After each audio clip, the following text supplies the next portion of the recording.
Welcome to Wine Library TV. I am your host, Gary Vaynerchuk, and this, my friends, is the Thunder Show, aka the internet's most passionate wine program. And I just want to thank everybody who tuned in last night for my first ever Sirius XM radio show. I hope I see you next Thursday, hear you next Thursday. Thank you, Mott. But you didn't do anything. I'm starting to get trained.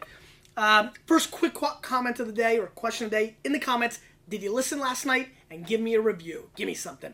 I'm excited about continuing the blind theme this week. You know, we did 3 shows this week. Brown bagged. Tonight, we do VDP. VDPs are really interesting wines. They stand for country wines and have been produced in France since the 1970s. It's a really interesting category because so many things are allowed. The most different grapes are allowed. The youngest grapevines are allowed. The lowest yields are allowed. And it's just an interesting category. The varietal is allowed to be on the label, so Chardonnay, Merlot, what have you. The far dominant area of VDP wines is the south of France, VDP DOP.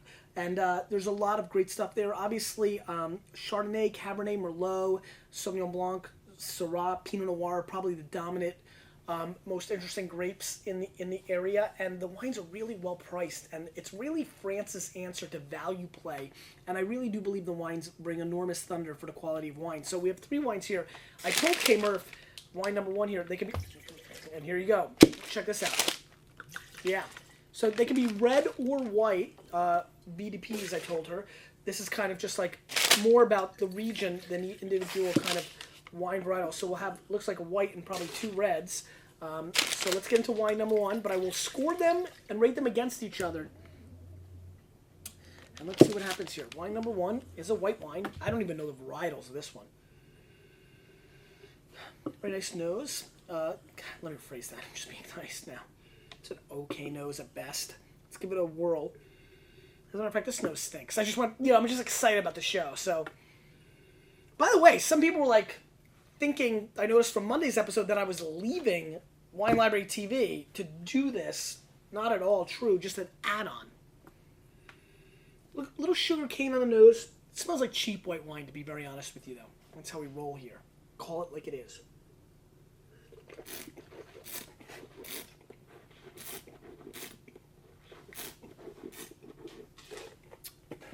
Good acid.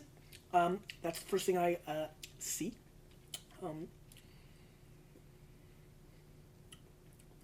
This wine stinks. It's got some nice acid, but it's very hollow. There's nothing interesting about this wine. I'm struggling to bring out an adjective. There's a little apple sauce flavoring. It's not even an apple. It's apple sauce. What would be a good brand of apple sauce? Chris? Don't know. No? Got nothing? Hans, I think. Mm-mm. No. Anything else? Yeah, what's that other one? It starts with an M. Yeah, but there's another one. Not the one you're thinking Not of. Mott? No, they... Not Mott's? No. You got the Mott's? My wife's family eat it when they eat pierogies. Really? Musselman's. Really? Yes. They like it better. Divorced. Yeah. It's like the stick it to you, right? Nondescript, average, below average white wine. This will not win this tasting. Don't like it at all. I see it. Thanks, Mom. Appreciate it. Not a good start for Vindidin Pai. Now, again, these wines can be really interesting. Mas de Mas is probably the most famous winery that's featured in Mondovino. They produce very high-end wine. VDP wines can get pricey, $20, $30, no problem, in a heartbeat. So it's not inexpensive all the time. It gives a lot of winemakers, artists, the creativity to produce the kind of wines they want. This red wine's got an interesting nose, but again, I gotta be honest, this is really a tough start. It smells kind of cheap to me, too. It's that balance between, like, red wine and a little sugar water. It's just not interesting. Little cherry, just not interesting.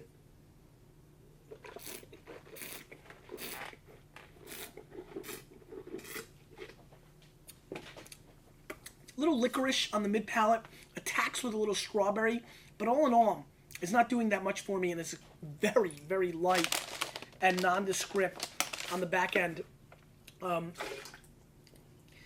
I'm losing steam on this episode very, very quickly. I brought out the big-ass glass to kind of represent, hey, these inexpensive value wines can be good too.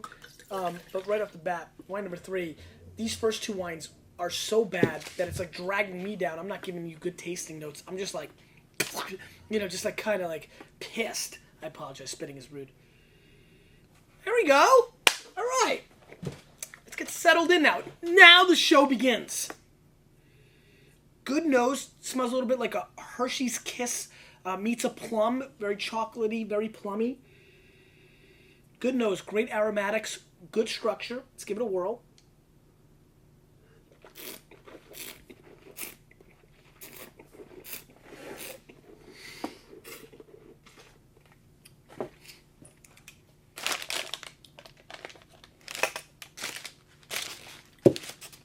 It's a little better. So this is the worst wine tasting show ever. Really interesting because I kind of came out to make this point that VDPs were really interesting, good value wines, brought different dynamics to the table. I'm excited about them in general, to be honest with you. I've had some good VDPs lately, but this is an out-and-out ludicrous disaster of a show. I'm kind of devastated for multiple reasons. I'm hoping that a lot of people caught Sirius last night, and this is the first show you're ever watching, and I apologize to you personally. This is not how it always goes, but one thing I always do is call it like it is. These 3 wines are awful. All of these should be on your do not drink list. Please never, ever, ever put them in your mouth. In last place, at 57 points, and just awfulness, is this white wine from Domaine d'Oliver, 2009 Vin de Pays Chardonnay, $10 from the Languedoc. Crap. In second place, with a score of 70 points, just did not like it at all. Wasn't interested in at all, is the Domaine de la Fardière Vin de Pays Malbec, $10. It sticks. And in first place, kinda, at 72 points, not that interesting.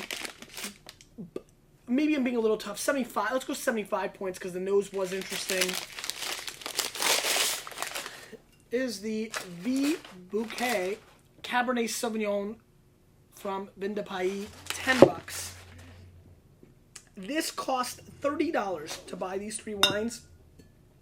They should pay you $30 to drink these 3 wines. One of the real awful shows of this show's history. I feel like I'm like, a cop during bootlegging and just dumping out the alcohol. Really shockingly disappointing, and I apologize. Not the way I wanted to end this week, go into the weekend. Hope you have a great weekend. Summer's finishing up. Was hoping I could find you a value play, and what I found you was rancid, awful, disgusting, unacceptable vino, and I apologize for that. My question of the day is, you, with a little bit of me, we are changing the wine world.